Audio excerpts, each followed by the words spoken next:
Glória a Deus. Ainda de pé, irmãos, gostaria de pedir aos irmãos a abrirem suas Bíblias. O Evangelho de Lucas.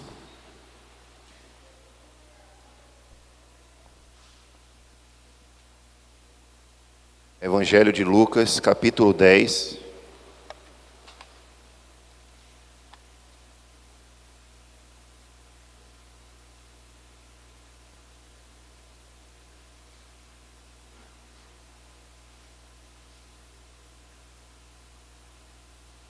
Nós vamos ler do versículo 25 ao versículo 37. O texto diz o seguinte: Eis que certo homem, intérprete da lei, se levantou com o objetivo de pôr Jesus à prova e lhe perguntou: Mestre, que farei para herdar a vida eterna? Então Jesus lhe perguntou: O que está escrito na lei? Como você a entende? A isto ele respondeu: Ame o Senhor, seu Deus, de todo o seu coração, de toda a sua alma, com todas as suas forças e todo o seu entendimento. E ame o seu próximo como você ama a si mesmo. Então Jesus lhe disse: Você respondeu corretamente. Faça isso e você viverá. Mas ele, querendo justificar-se, perguntou a Jesus: Quem é o meu próximo?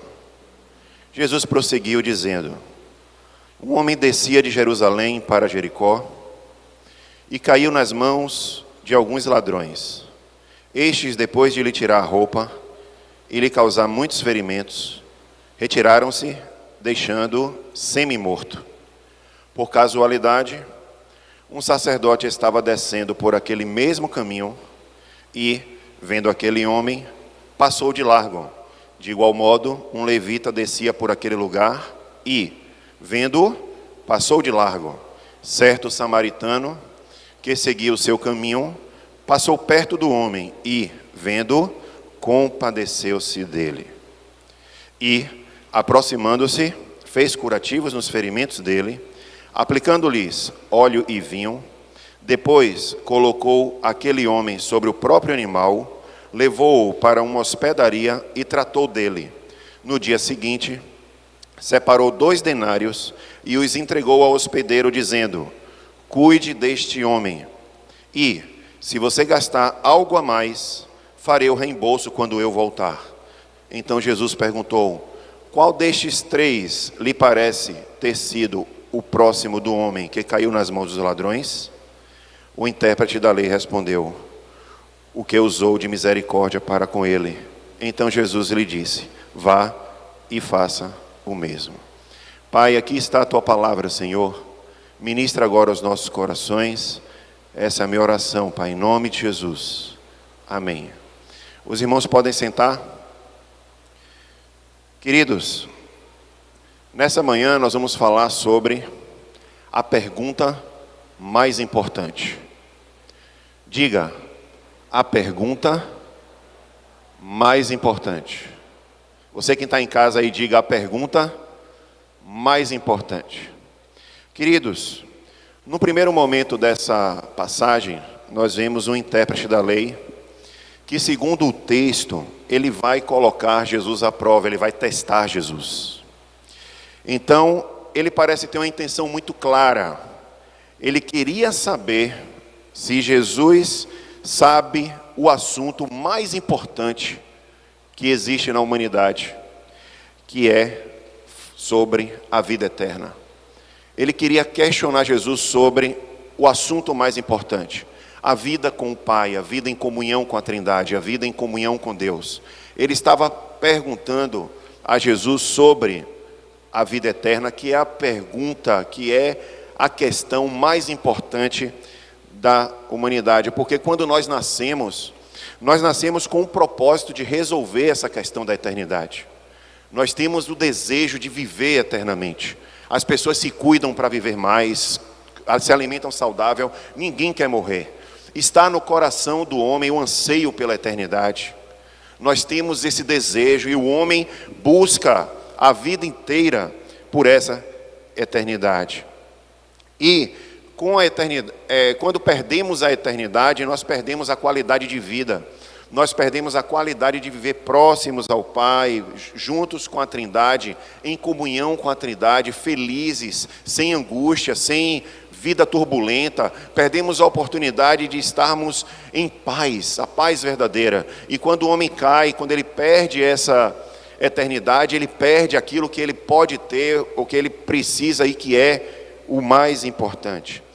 E o viver terreno, ele virou a única oportunidade que o ser humano tem de resolver esse problema da eternidade. Se ele não resolver o problema da eternidade no seu coração enquanto ele estiver vivo, se ele não resolver esse problema da eternidade, ele não terá outra chance para poder resolver. A única chance que o ser humano tem de resolver a questão da eternidade é enquanto ele está vivo. Na verdade, a gente não pode contar até o fim da vida dele. Ele tem que resolver o agora, porque a única chance que eu tenho de resolver o problema da eternidade na minha vida é agora. Por quê? Porque eu não sei se eu estarei aqui daqui a 1 minuto. Você não sabe se você estará aí onde você está daqui a 1 minuto, daqui a 2, daqui a 3, você não sabe. Então a questão da eternidade, ela precisa ser resolvida enquanto há vida. E isso precisa ser resolvido no coração do homem. E quem resolve o problema da eternidade não precisa se preocupar mais com nada.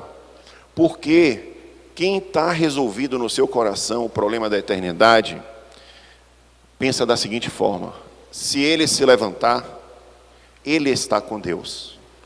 E se ele não se levantar, Deus está com ele. Então, está tudo resolvido. Se ele se levanta, ele está com Deus. Mas, se ele não se levanta, Deus está com ele. E essa é a resolução do problema da eternidade. Tudo está resolvido.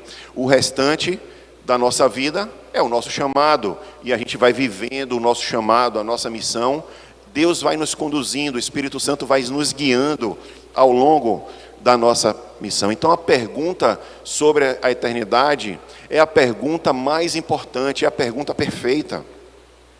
E o texto ele começa dizendo o seguinte aí no início: eis que certo homem, intérprete da lei, se levantou com o objetivo de pôr Jesus à prova e lhe perguntou: mestre, que farei para herdar a vida eterna?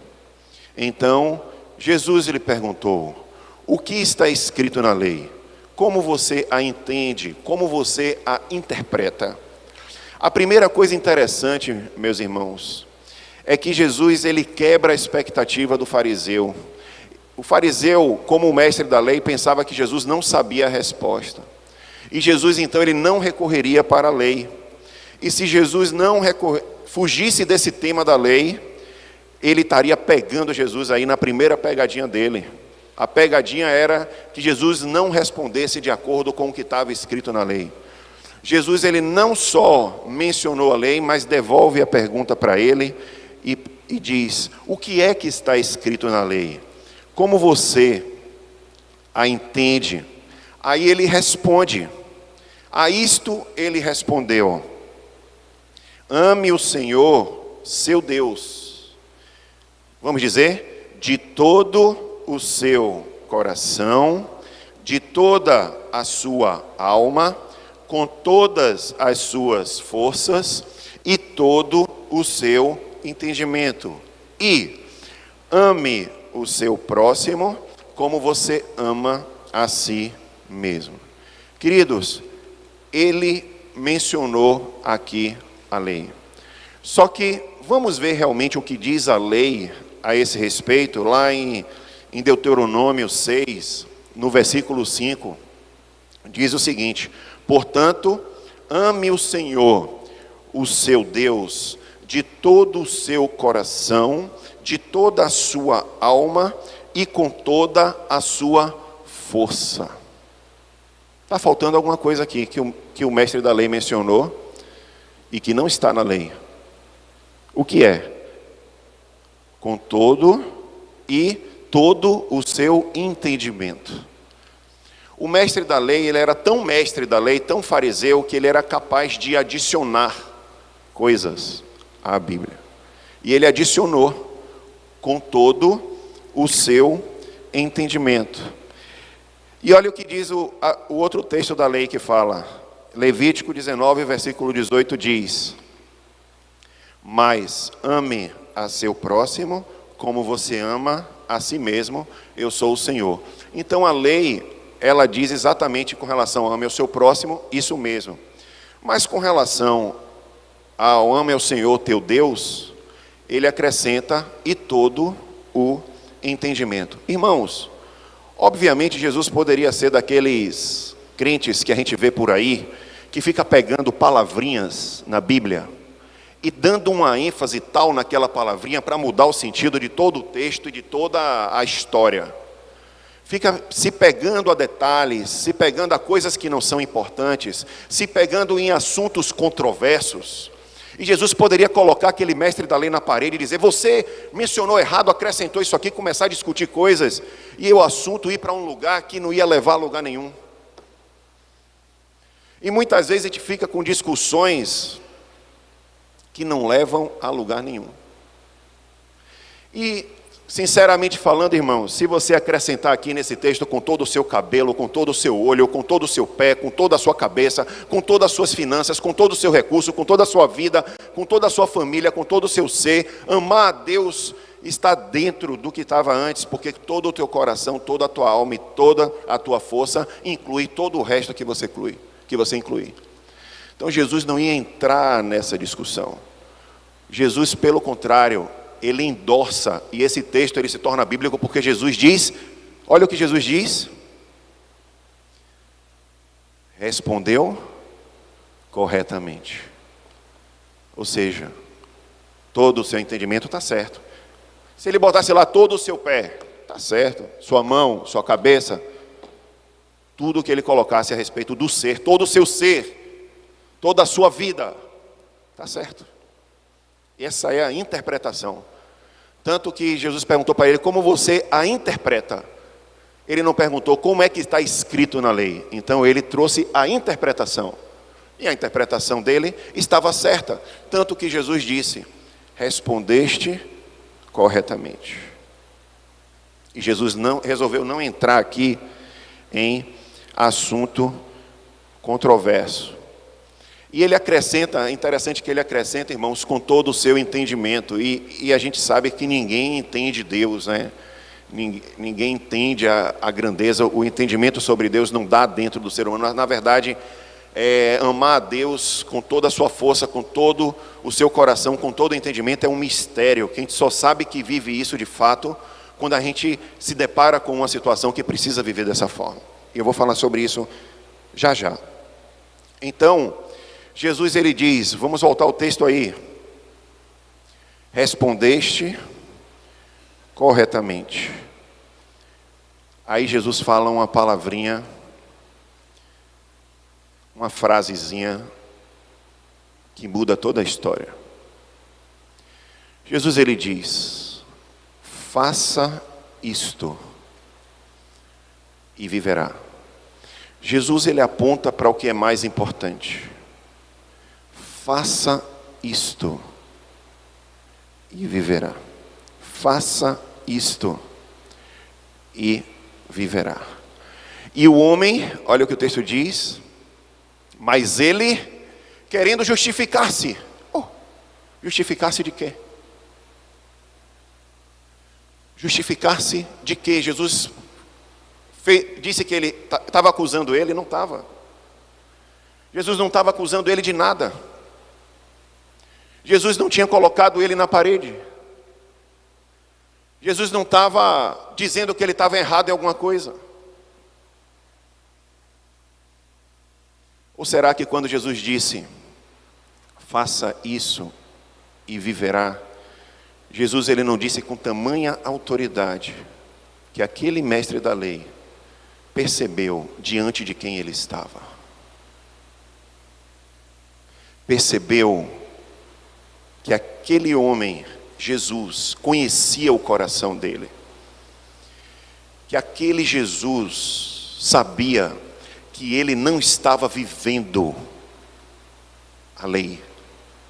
Que ele não estava vivendo aquilo que ele estava pregando.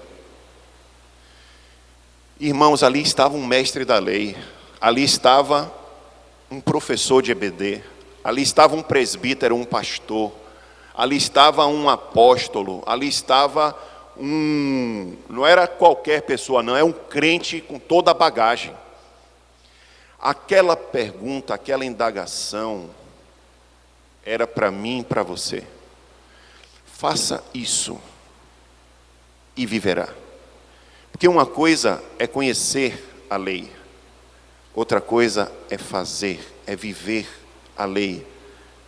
Outra coisa é viver o que está escrito. Então Jesus se direciona para o mais importante: faça isso e viverá. Essa frase, irmãos, então ele querendo justificar-se, é de uma profundidade tremenda, pois o cara veio questionar, checar o conhecimento de Jesus.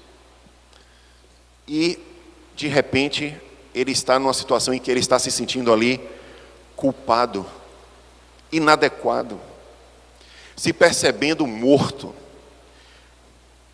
Ele percebe que não vive. Então ele começa a se confrontar com o fariseu que ele é, porque ao mesmo tempo que ele percebe que ele não tem a eternidade, ele fica sem jeito, e querendo justificar-se ali. Por que ele quer se justificar, irmão? Porque ele é o fariseu. O fariseu precisa dar uma resposta. O fariseu, ele conhece a Bíblia como ninguém. O fariseu era o povo que não ia mais para o templo. Por que não ia para o templo? Porque quando Nabucodonosor destruiu o templo, eles mudaram agora, não precisava mais ter sacrifício de animais, bastava cumprir a lei. Então os fariseus não mais sacrificavam animais, eles estavam no direito de fazer as mudanças que eles queriam, e eles faziam o que eles queriam. Então ele era fariseu, ele era mestre da lei. De repente ele se vê naquela situação de que ele não tem a vida eterna. Ele tenta se justificar. Ele tenta dizer: eu sou líder, eu dou o dízimo, eu dou oferta, eu sou crente de verdade. Justificativas. Eu sou escolhido, eu sou obreiro. Justificativas. E Jesus só respondeu para ele, irmãos: faça isso e viverá. Com essa resposta, Jesus fez aquele homem perceber que ele estava falando com uma outra pessoa, diferente daquela pessoa que ele estava falando. Ele estava falando com alguém que realmente ele tinha que se apresentar. Ele estava falando com alguém que ele tinha realmente que se justificar. Esse alguém é Jesus. Ele percebeu que ele estava diante de Deus, que ele estava diante de Jesus. Em outras palavras, Jesus estava dizendo assim para ele: por que foi que você não fez? Por que é que você não ama a Deus sobre todas as coisas? E a pergunta que Jesus faz para mim e para você é: por que é que eu não fiz? Por que é que você não fez o mais importante? Então ele se sentiu, irmãos, em juízo. Ele se sentiu ali condenado, julgado, irmãos. Que diálogo maravilhoso. Uma simples frase: faça isso e viverá. Então, irmão, certamente aqui foi a autoridade da fala de Jesus: faça isso e viverá. Isso é o mais importante. Não é o que está acontecendo, as turbulências, as circunstâncias. Isso é o mais importante. Faça isso e viverá. Jesus estava dizendo para ele: não é você que me testa, meu filho, sou eu que estou testando você. E aqui estou perguntando: onde você está? Assim como eu perguntei para Adão: onde você está? Perguntei para Caim: onde você está? Jesus, irmãos, ali cresceu diante dele. Jesus virou Deus diante dele. Aí ele, tentando justificar-se, vamos ver o texto, o que é que diz?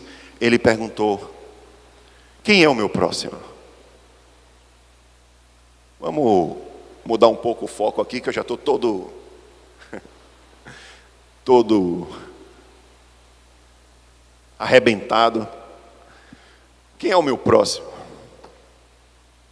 Jesus, irmãos, agora ele poderia dar uma resposta simples. Mas olha que interessante que está por trás dessa pergunta do fariseu. Quando ele pergunta quem é o meu próximo, ele foge das perguntas iniciais. Ele está dizendo: eu sei o que é amar a Deus de todo o coração. Será que ele sabe o que é amar a Deus de todo o coração? Será que eu sei, irmãos, o que é amar a Deus de todo o coração? Será que você sabe o que é amar a Deus de todo o coração? Irmão, só quem está... Aqueles crentes degolados, que foram degolados e crucificados, sabiam o que é amar a Deus de todo o coração. E a gente talvez só saiba o que é amar a Deus de todo o coração quando tiver uma faca no nosso pescoço, prestes a nos degolar. Será que você ama a Deus de todo o coração a ponto de que nada na sua vida atrapalhe a sua comunhão com Deus? Você ama a Deus de tal forma que venha o que vier, Deus está acima de qualquer coisa, acima do seu trabalho, da sua vida. E aquele fariseu estava dizendo isso, que ele sabia o que era amar a Deus de todo o coração, amar a Deus com toda a alma. Será que aquele fariseu sabia? Será que a gente sabe o que é amar a Deus com toda a alma? Ter o controle das nossas emoções e nossos sentimentos totalmente entregue ao conduzir de Deus? Totalmente entregue, Deus conduzindo tudo isso. Ter o domínio das nossas emoções, porque a gente sabe que Ele é quem cuida de nós. Será que a gente sabe o que é amar a Deus de todo o entendimento? Com tudo que a gente faz? Ou será que muitas vezes a gente está tendo coisas de dizer: eu não tenho tempo para Deus, eu não tenho tempo para isso, eu não tenho tempo para aquilo? Será que Deus é o primeiro lugar?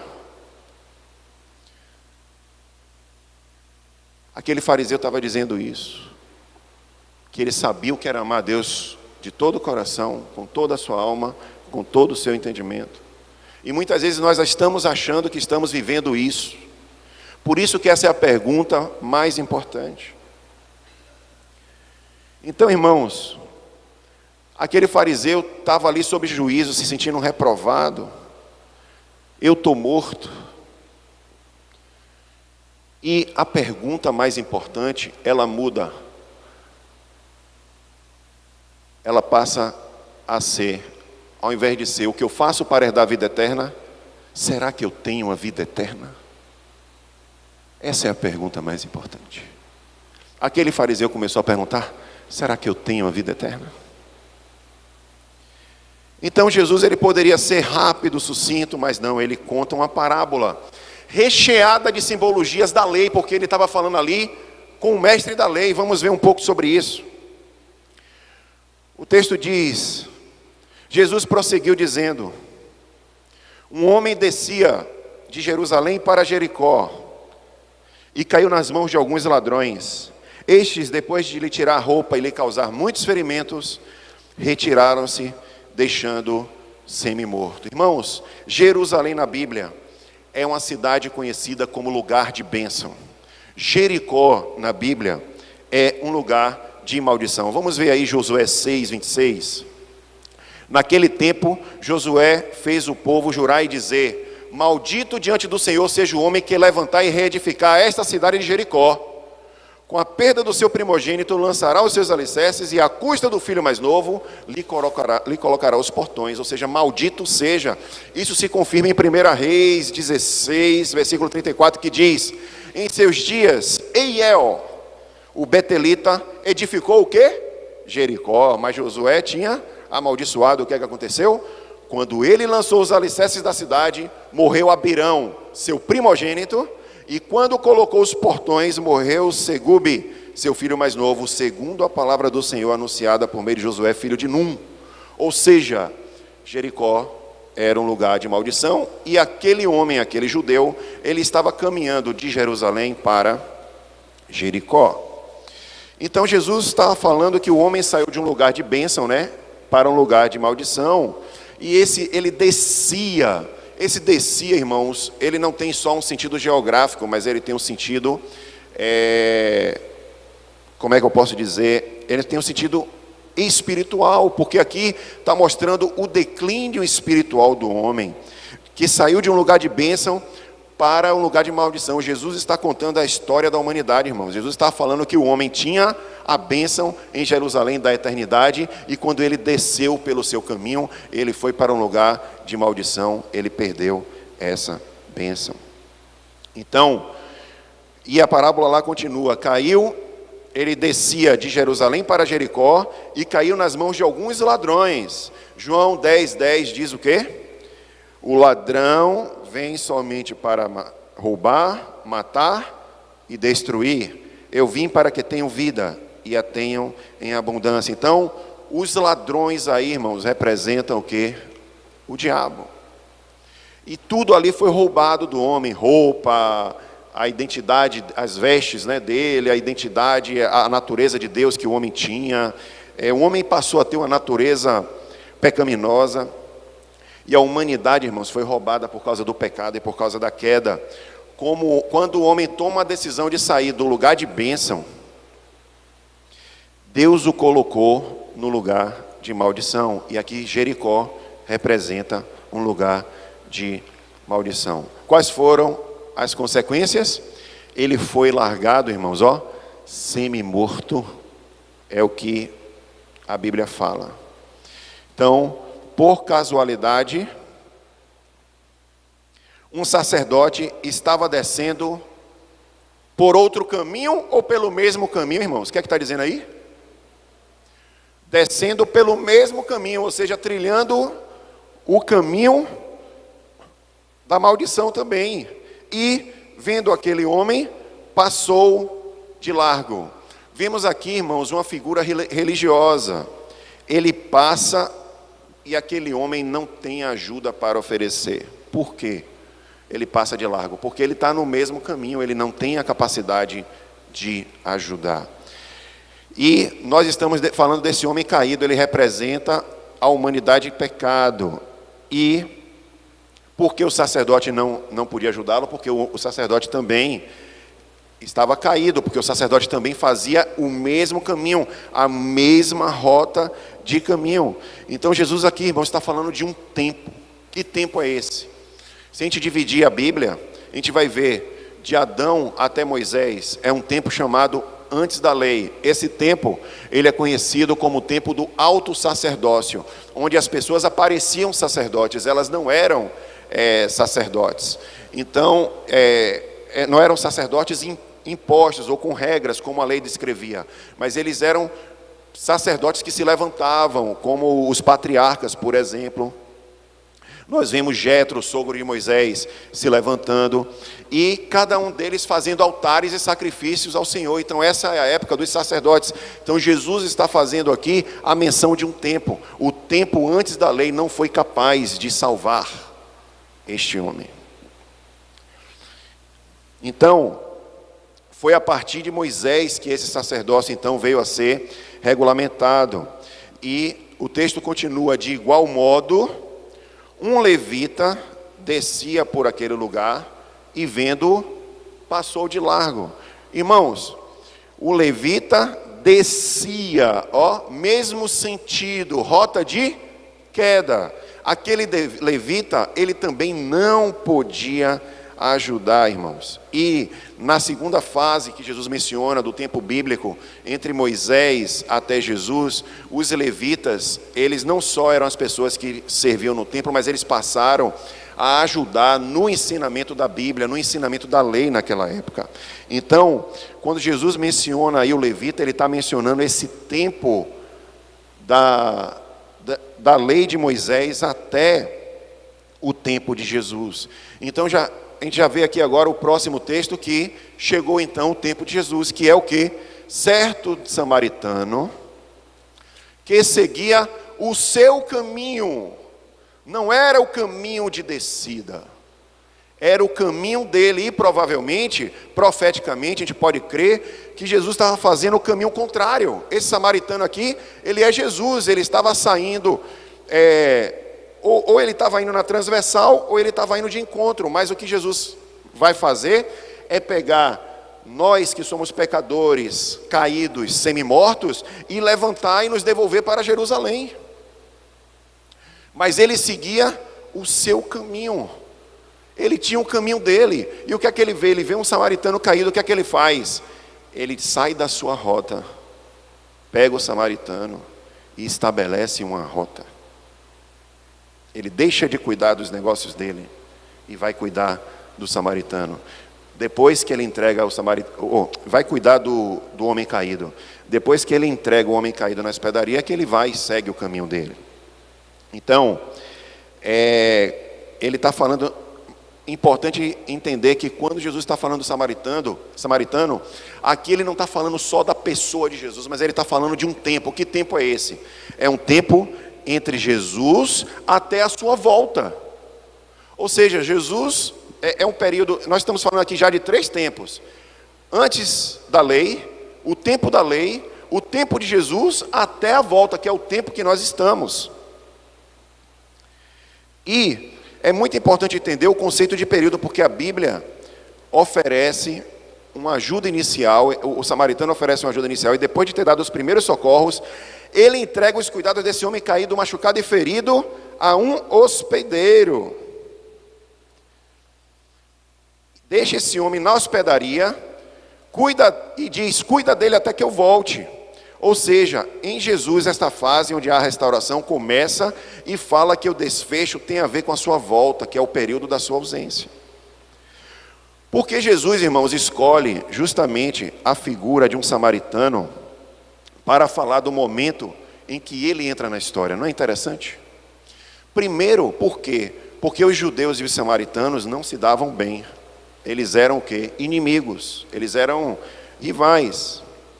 E isso aconteceu, irmão, porque os samaritanos, eles eram inicialmente judeus, mas eles se misturaram depois da conquista da Síria. Como estratégia, a Síria misturou aquele povo para poder enfraquecer a identidade do povo.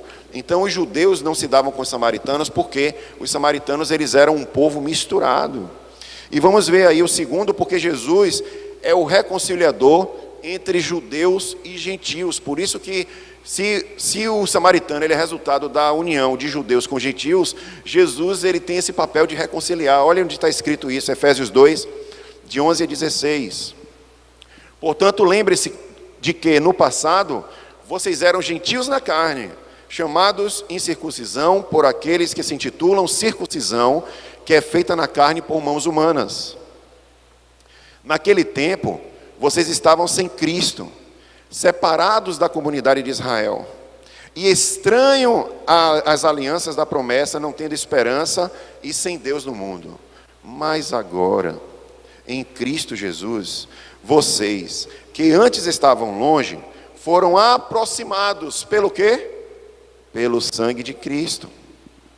Porque Ele é a nossa paz. De 2 povos Ele fez um só, na sua carne, ou seja, nele, né? E derrubou a parede de separação que estava no meio, a inimizade. Cristo aboliu a lei dos mandamentos na forma de ordenanças para que dos 2 criassem em si mesmo uma nova humanidade, fazendo a paz e reconciliasse ambos em um só corpo com Deus por meio da cruz, destruindo a inimizade por meio delas. Então a figura do samaritano aqui, ela ilustra perfeitamente Jesus, porque Jesus não quer essa separação entre judeus, entre gentios, entre samaritanos, entre quem quer quem seja. Em Jesus, irmãos, qualquer povo, qualquer pessoa pode ser salva. Jesus, ele é o Salvador. E essa pessoa, qualquer pessoa, pode ser salva através do sangue de Jesus. E a parábola segue. E aproximando-se, fez curativos nos ferimentos dele, aplicando-lhes óleo e vinho. Aqui tem duas figuras presentes, irmãos. O óleo representa o quê? O Espírito Santo. Então aquela pessoa que recebe o cuidado de Jesus, recebe ali o quê? O Espírito Santo. E o vinho representa o quê? Que a gente toma na ceia? O sangue de Jesus. E é pelo sangue que ele salva. Então, é o lavar do Espírito Santo dessa regeneração. E aí o que é que um homem faz? Vamos continuar na parábola. Depois colocou aquele homem sobre o próprio animal. Olha só, irmãos, o que Jesus fez. Coloca o homem sobre o próprio animal, levou-o para uma hospedaria e tratou dele. No dia seguinte, separou 2 denários e os entregou ao hospedeiro, dizendo: cuide deste homem. E, se você gastar algo a mais, farei o reembolso quando eu voltar. Olha o outro tempo aí, a volta de Jesus, ó, o próximo tempo, a volta de Jesus. O que o samaritano fala para o dono da hospedaria é o seguinte: ele diz: eu estou aqui com 2 denários, cuida dele até que eu volte. Ele está dizendo, Jesus está dizendo ali: eu vou me ausentar, eu confio essa humanidade aos seus cuidados, para que quando eu voltar, a coisa esteja resolvida. Quem é, irmãos, esse hospedeiro? O Espírito Santo. É quem manda na igreja, que é o quê? A hospedaria. O animal, irmãos, que Jesus coloca o homem em cima, representa o quê? O evangelista que pega o caído e conduz ele até onde? A igreja. Olha só, irmãos, que interessante. Então, só que quando Jesus ele sai do animal, ele não pode subir no animal junto com o homem, porque o animal não aguenta 2, o animal não ia chegar lá. Então Jesus ele sai o quê? Andando. Irmãos, isso representa o sacrifício de Jesus por nós, para nos salvar. Por quê? Porque Jesus, quando ele sai do seu animal e ele passa a ir andando, assim como o homem que descia o seu caminho e foi roubado, Jesus ali estava sujeito aos mesmos perigos que aquele homem esteve. Jesus estava sujeito a novos assaltantes, estava sujeito às mesmas coisas que aquele homem estava. Então o sacrifício de Jesus foi substitutivo, ou seja, ele substituiu o sacrifício do homem, trazendo para si o sacrifício. É por isso que a morte de Jesus, ela leva todos os pecados da humanidade. Então Jesus, ele vai levando, Jesus leva o homem, e ele conduz o homem até a igreja.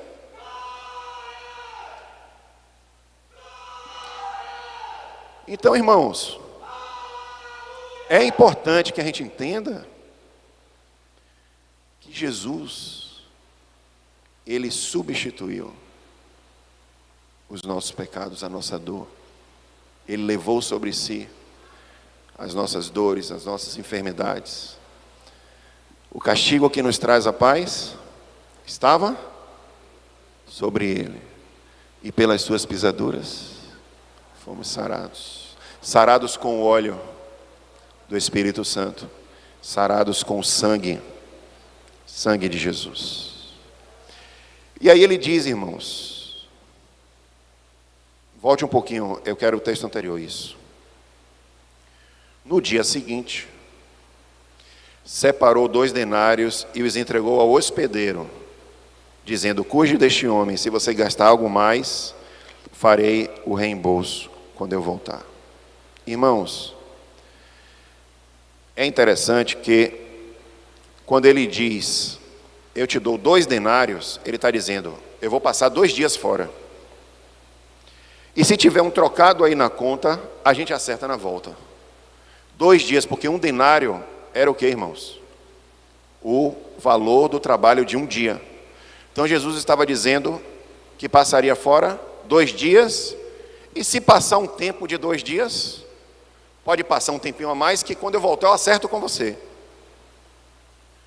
Interessante, irmãos, que Deus criou o mundo enquanto em 6 dias, e no 7º ele descansou.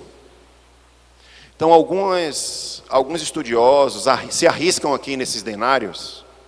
Eu vou colocar para vocês, vou me arriscar, mas é apenas uma maneira de ver, não significa nada exato. Eu não estou dizendo aqui que Jesus vai voltar agora, esses dias, apesar de acreditar nisso. Eu acredito que Jesus está ali na beira, já está aqui na beira, porque 2 denários representa, para alguns escatológicos, 2.000 anos.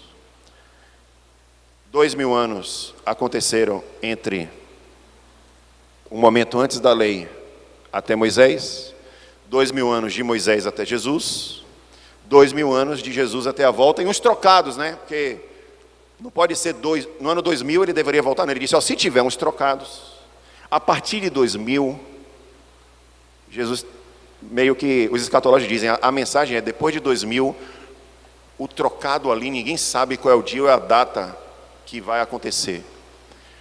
Mas os 2 denários estão representando aqui 2.000 anos. E no período sabático, você tem 6 dias, e no 7º ele descansou.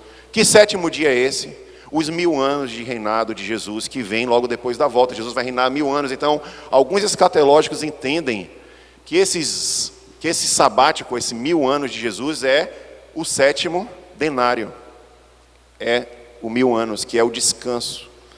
Então, com relação à vinda de Jesus, irmãos, nós devemos nos comportar da seguinte forma. Nós devemos crer o tempo inteiro, viver como se Jesus fosse voltar agora. Preparado de tal forma, como se Jesus fosse voltar hoje, nesta manhã. Mas planejar o ministério e a vida ministerial como se ele não fosse voltar neste exato momento.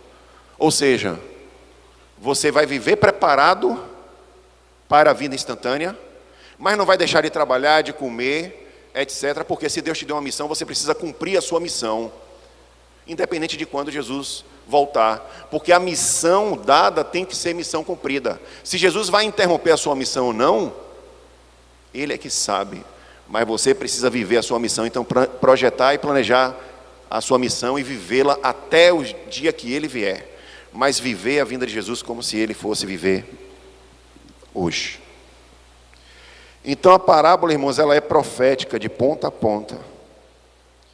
E aí, fechando esse cunho escatológico da palavra, nós vamos voltar agora para o que é mais importante. Voltar para aquela conversa. A conversa com o mestre da lei, que Jesus agora vai retomar aquela conversa. E ele diz, então Jesus perguntou, qual destes 3 lhe parece ter sido o próximo do homem que caiu na mão dos ladrões? O intérprete da lei respondeu, o que usou de misericórdia para com ele. Então Jesus lhe disse, vá e faça o mesmo. Vá e faça o mesmo. Irmãos, o cerne principal desta parábola, não do texto todo que a gente está lendo, mas dessa parábola é, qual desses 3 lhe parece ter sido o próximo do homem que caiu nas mãos dos salteadores? E aqui Jesus tem uma invertida naquele mestre da lei, porque o homem perguntou para Jesus, quem é o meu próximo? E Jesus perguntou, de quem você acha que você tem de ser próximo? De quem você acha, de quem você tem de ser próximo? Ou seja, Jesus está dizendo para ele, a sua pergunta está errada. Não é quem é o seu próximo, é de quem você acha que tem de ser o seu próximo. Então, quem é o próximo? Jesus está dizendo ali. Jesus poderia ter encurtado a conversa e dizer, todo aquele que precisa de sua ajuda. Então, se você ama a Deus acima de todas as coisas e vê alguém precisando de sua ajuda, e você se compadece dele e se deixa mover pela necessidade dele, você tem a vida eterna. O que ele está dizendo para o fariseu é isso. Quer ter a vida eterna? Se você ama a Deus acima de todas as coisas e se deixa compadecer pela necessidade que aquela pessoa está tendo de você, você tem a vida eterna. Ou seja, ser religioso não basta. Ter o seu nome na carteirinha de membro da IBMI não basta. Ser da religião batista, ou batizado, ou ser líder, ou ser obreiro, ou ser mestre da lei, não basta. Tem que amar a Deus sobre todas as coisas e se compadecer da pessoa que precisa de você. É isso que o novo nascimento provoca. A gente passa a amar a Deus acima de todas as coisas. O novo nascimento, ele acontece quando a gente entrega a nossa vida para Jesus, entrega de verdade. Não é aquele dia que a gente tomou a decisão de seguir a Jesus, não. A gente significa que é uma entrega que diz, minha prioridade, a minha vida, a minha agenda é a agenda do Senhor. A minha agenda é fazer a vontade do Senhor. O meu plano, o meu desejo, a minha vida é fazer o que agrada a Deus. O que eu sirvo para viver é fazer aquilo que está no coração de Deus. É isso que o novo nascimento ele provoca. Então, o próximo é aquele a quem eu devo amar, é aquele a quem eu devo abençoar, é aquele a quem eu devo servir. E existe uma diferença entre ser próximo e ser outro. E eu vou dar um exemplo, não é o outro, é o próximo. O que é o próximo? Por exemplo, alguém pede para você passar na frente, porque está com a necessidade e precisa socorrer alguém numa fila de um banco, por exemplo. Se você não dá o lugar a ele, aquela pessoa é o outro, mas se você dá o lugar a ela, aquela pessoa é o próximo. Se sua mulher em casa está com alguma necessidade e pede para você ficar um pouco com ela, você diz, agora não posso, eu vou cuidar ali das minhas coisas. Ela se torna para você o outro. Mas se você para a sua agenda para poder se inclinar para sua esposa e atender a necessidade dela, ela passa a ser o seu próximo. Aquele cara do trânsito que pede passagem, quer cortar você, se você tenta passar na frente dele e ficar na frente, ele não é o seu próximo, ele é o outro. Mas se você dá passagem para ele, ele é o seu próximo. Então quem é o seu próximo? O seu próximo, ele é aquele que precisa de você. Se você ama a Deus sobre todas as coisas, ama a Deus sobre qualquer coisa, com todo o seu coração, com toda a sua alma, com toda a sua força e todo o entendimento, e ama seu próximo como você ama a si mesmo, então você tem a vida eterna. E ali o samaritano, ele contrasta, com o judeu, porque o próximo é qualquer pessoa, independente de ser da minha família ou não, independente de ser meu inimigo ou não.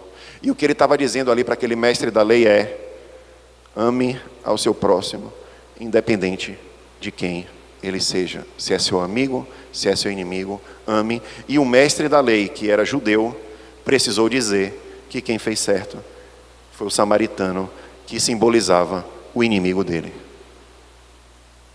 O inimigo dele. Então, quem é o seu próximo? Então, a pergunta começou dizendo, como é que eu faço para herdar a vida eterna? E se transformou em, será que eu tenho a vida eterna? E acabou com Jesus dizendo, você não sabe quem é o seu próximo? E aquele homem estava se comportando como quem diz, eu não tenho a vida eterna. Aquele homem ficou quebrado diante de Jesus. Como é que estamos nessa manhã? Será que nós estamos dando foco àquilo que realmente é importante? Será que a gente não está dando atenção muito às notícias, muito às coisas que estão acontecendo? E estamos esquecendo que o nosso lugar é na presença do Pai, é no colo do Pai. Porque a vida eterna, ela começa, irmãos, quando a gente começa a viver isso. Quando Jesus fala assim, ó, faça isso e viverá, não é quando você morrer que você vai viver a vida eterna, não. Viverá é hoje. Ou seja, você vive a vida eterna a partir do momento em que você ama a Deus sobre todas as coisas e ama ao próximo como a ti mesmo. Você amar a Deus sobre todas as coisas significa Ele governar a sua vida, Ele determinar a sua agenda, Ele dizer o que você vai fazer. Você não tem mais vontade, você vive a vontade do Senhor. Ele se torna o Senhor da sua vida. Ele muda a sua agenda. A pergunta que Deus faz para mim e para você nessa manhã é: como está a nossa agenda? Nós temos mudado a nossa agenda? E você que nunca entregou a sua vida para Jesus, por que ainda não fez isso? Jesus, Ele está aqui para te salvar. E nessa hora eu quero orar por essas pessoas. Vamos ficar de pé? Pedir para o teclado estar tocando.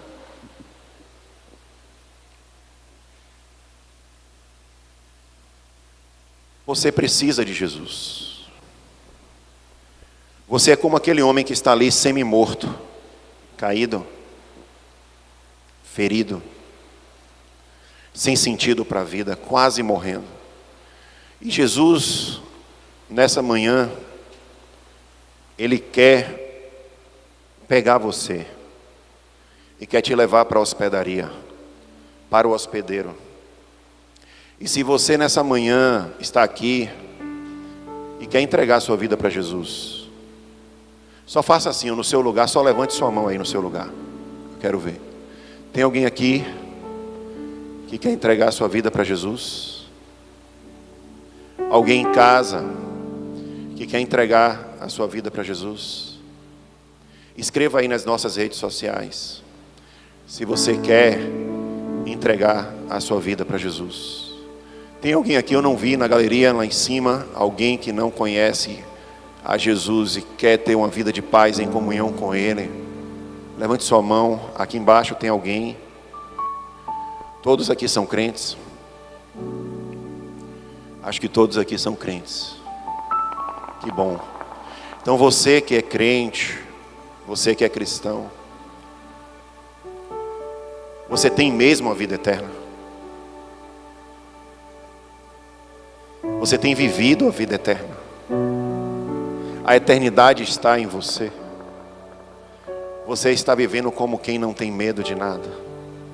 Como quem sabe quem controla a sua vida? Quem controla você? Feche seus olhos. Vamos orar nesse momento. Pai, queremos te agradecer, Senhor. Nessa manhã queremos te agradecer, porque o Senhor nos entregou e nos deu a oportunidade de vivermos o que é mais importante através de Jesus, que é a comunhão eterna com o Pai, que é a comunhão eterna com o Espírito Santo. Pai, nessa manhã perdoa os nossos pecados, Senhor.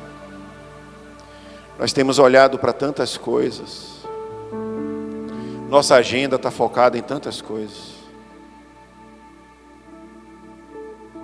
mas queremos a cada dia, Pai, que o principal da nossa agenda não seja essas coisas, mas que seja o Senhor. Nós sabemos que o Senhor está voltando. Sabemos que tempos difíceis se aproximam. Nós queremos estar preparados, Senhor. Preparados para a Tua vinda. Por isso, Espírito Santo, nos ajuda a inclinar os nossos corações, convence-nos dos nossos pecados e nos inclina a cada dia a caminharmos e a vivermos desfrutando da maravilhosa presença de Deus. que toda enfermidade, toda pancada, todo ferimento na alma, seja curado agora em nome de Jesus. Porque Tu és o nosso Jesus que sara as nossas dores, que cura as nossas feridas. E nessa manhã, mais uma vez, entregamos o nosso ser, o nosso coração, a nossa vida nas Tuas mãos, Jesus. Nos conduz em nossa missão até o dia da Sua vinda. Que estejamos preparados para amar a Deus sobre todas as coisas, com toda a nosso coração, com toda a nossa alma, com toda a nossa força, com todo o nosso entendimento. Mas não só isso, mas que amemos também ao próximo, que precisa da nossa ajuda, como se fosse nós mesmos. Obrigado, Senhor. Oramos a Ti, gratos pela Tua salvação em Cristo. Te louvamos em nome de Jesus. Amém.